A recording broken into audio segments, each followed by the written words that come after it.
they had not spoken of God and what is right. And so in this case, what do we see here? Here is a man who has been afflicted again by the devil. God didn't afflict him. It was the devil who did. And so the devil had afflicted him. And then his friends had come to visit. And so the situation is that, don't we all go through these things in our daily lives? Something has happened. And what do? We get advice from the left, from the right, from this, from here and there.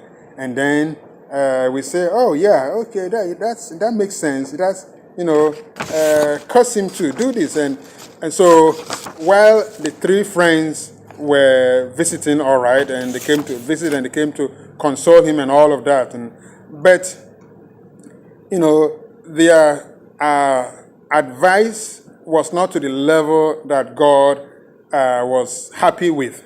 And so when we have a situation like this, and we start to say, oh yeah, so yeah, you see how they are doing or hurting you and doing this, just do this, just give up, and don't allow them to step on you, don't do this, and we find that they may have said, oh yeah, they may have said a little bit of something that may have been correct or right, but spiritually, in the terms of God's will, they didn't go all the way. They said, well, how they have hurt you, which is correct, but then you also do this and do that, or how God has afflicted you, or the devil has afflicted you. I don't know what they believe, but it was the devil who. So since the devil has done this to you, just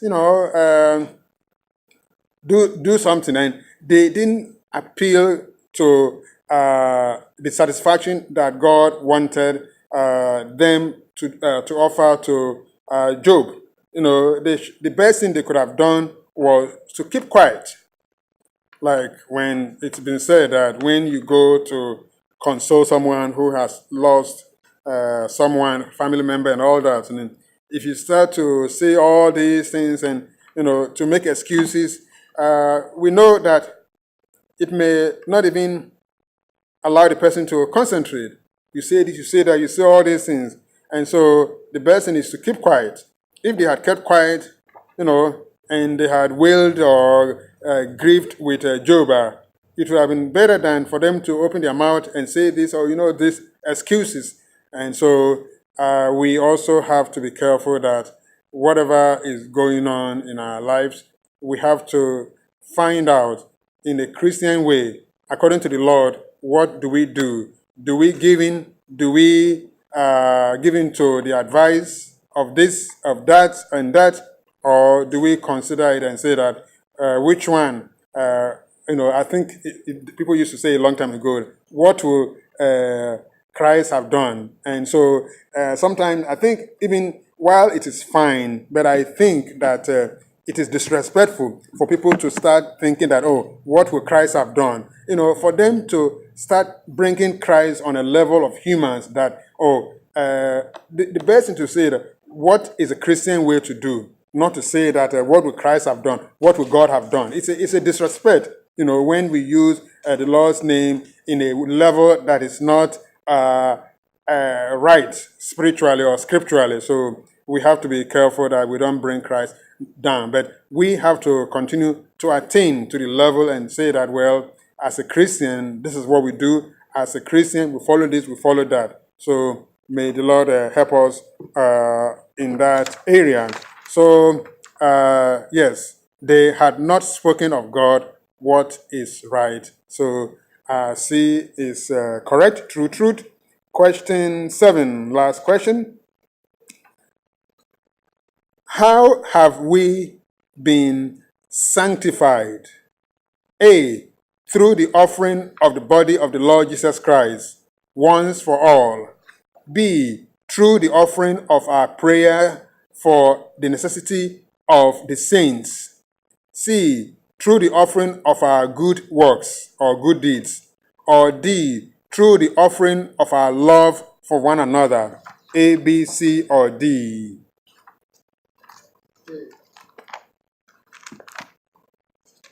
All right, let's go to Hebrews, the book of Hebrews 10.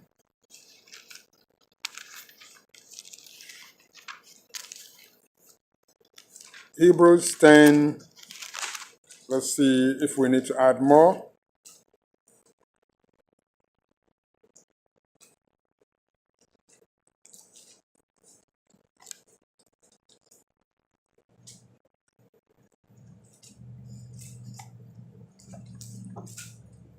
All right, we'll just read 10, and I'll read that. 10. Hebrews 10, verse 10 says, by the which will we are sanctified through the offering of the body of Jesus Christ once for all. So that's why even when we sing the hymn, once for all, sinner receive. So all of those helps us to know that Christ's work of atonement on Calvary's cross has sanctified us. It has also given us a new name where we are considered Christian, and we have also been justified. Justified meaning that even though we've been sinners, and because of what the blood, the work the Lord Jesus Christ did on Calvary's cross by shedding his blood at that time, he made it right for us so that we will be sanctified and we will also be justified in the same meaning that justified in this case is just as if we had not sinned, and we have been sanctified, we have been purified, we have been dry cleaned, we have been washed, we have been, cleansed, and the cleansing can only be achieved through blood. And that is why it says, through the offering of the body. The offering he had for us was that he offered his own body. And we also need to offer our body, our soul. And when we talk about offering, again, it is not just money. It could also mean our talent, everything about us. We are offering it to God because that is the way to go. So when we talk about offerings to God, the Lord Jesus Christ was the one who did his by allowing himself to be offered as atonement, as payment, so that we wouldn't have to go through that. And so we have been atoned. We have also been sanctified, and we have been justified through what the Lord Jesus Christ did. So his resurrection and his justification means that we are also justified, and we call upon ourselves as sanctified Christians, and by the blood and by the body. So through the offering of the body of the Lord Jesus Christ, and once for all on Calvary's cross. So that is correct. A is correct, and that is true truth. So that is the end of that.